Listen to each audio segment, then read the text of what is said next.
Hey guys, what's up? Matt here, and today I have my top tips for either new or existing salespeople who want to take their sales to the next level. My name is Matt, and I have been a commissioning sales rep for a few years, and I've been in sales for 12 years. Over the last 18 months, I've made about $2 million in commission. So what I put together is like my top 10 tips over 2 videos. Today, we're going to focus on 1 to 5, and the next video, we're going to focus on 6 to 10. Make sure if you like the channel, if you like the content that you're seeing, you like, subscribe, hit the notification bell, all that kind of good stuff, and cue the intro.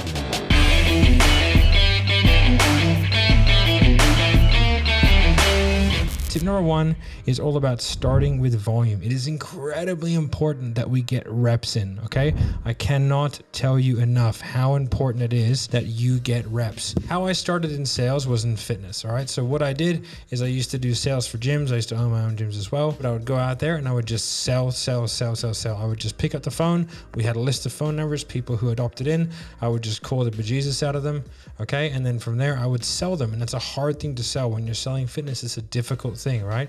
You're asking for time, money, for them to stop doing things they enjoy, and you're also asking them to be in physical pain. But in doing that, I would have to make at least 250 sales to 300 sales per month. Now you put it over 10 years, that is a lot of sense, a lot of interactions. Even if I closed it 40% or whatever, even at 80%, which was not happening, like the amount of sales interactions that I had to had was phenomenal. So starting with something that's a low value, like low ticket, high volume is key. So if you can get an appointment setting gig, if you can get somewhere that has a large lead list that you can just go in there and get reps, get interactions, it's so important. Everyone tries to skip this step and just be a high ticket closer or whatever. I cannot tell you, you need interactions. You need sales interactions with human beings, okay? Tip number 1, start with volume. Tip number 2, find a style, go deep, get into it, go for it. Don't try and do a whole bunch of different things. Like whatever style you're using will generally work. The style I use is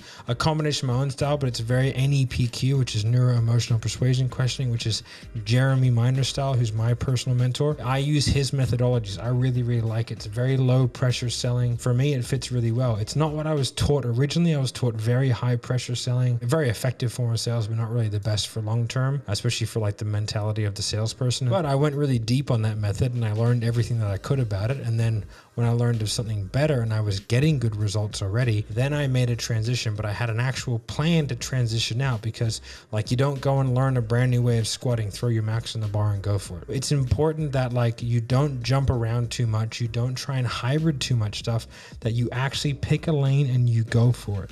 It's a really important thing. You may guess wrong. It's okay. It's okay if you guess wrong, but you need to understand like that if you do anything well, any style of selling that you do, whether it's Zig Ziglar, whether it's spin selling, whatever it may be, like if applied correctly, it will still work. There are better methodologies, but you need to be good at it, okay? So find a style, go deep, go into it, which flows really well into tip number 3, which is get a mentor.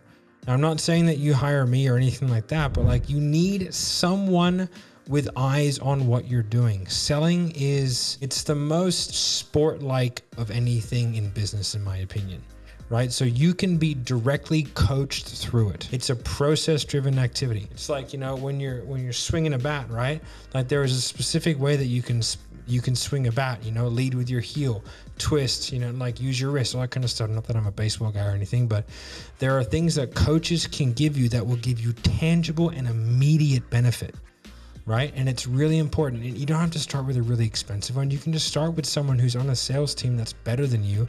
You can go, hey, can I give you some of my comms if you mentor me through how I can get to your level? And then when you get to that guy's level, go to the next guy, go to the next guy, go to the next guy. There's no lack of people who want to take money off you, let me tell you. But there is no lack of people out there as well that you can get genuine benefit from. Okay, so get a mentor. If you guys are enjoying this content, I'd love a sub, you know, and if you guys want me to speed up the part 2, make sure you drop top tips in the comments. So comment top tips, and then I'll make sure that I get the second video out nice and quick. Tip number 4 is record and review your calls. It annoys people, okay, and people hate listening to their own voice, but you have to record and review your sales interactions. Even if it's just like an iPhone in your top pocket while you're talking to people, It's the only way that you will get better. You need to find the difference between the people you closed and the people you didn't. And you may think you're having the same conversation, but there might be small and subtle inflection differences in how you say things that are inducing different reactions from your prospects. And by you being able to listen to that and finding the patterns, right? Sales is just a puzzle. And the better you get at it and the more you analyze it, the more you make a system out of putting together that puzzle. You see people who are really good at putting together puzzles, and what do? Like, they start with the corners. You see people who are really terrible at putting together puzzles. They just start putting random pieces together. There's no system to it. They haven't thought about it. The sale is happening to them. The puzzle is happening to them. Like, there's no order to it, right? And so with sales, we can fairly accurately predict the reactions that people are going to give us just based on how we say things and what we say. And so you need to listen and record the interactions that you have so that you can go back and problem solve exactly what you did well and what you didn't. And that is how you will pretty much immediately get better at selling, by having yourself or having your mentor along with you record and review your calls. Number 5, which is the last one for today, is track your data, right? The amount of salespeople that come to me and say, Matt, I'd love to get better at sales. And I go, okay, Mr. Salesperson, what do I need to get better at? Well, I want to close more. I go, okay, but like, what are you bad at? I'm not getting enough sales. Okay, but like, what are you bad at? Well, obviously the selling part. Well, what's your close rate? I don't know. Well, how many people show up to your sales calls? I don't know. It's very confusing. Right? And so like, there are a couple of key metrics that you need to know. Now, depending on how your sales cycles work, everything's going to be different. So I'm just going to use one sales cycle as an example. Hopefully you understand your sales cycle as well, so you can bring this in. Let's say the marketing brings somebody in and they book them into like a quick introduction call.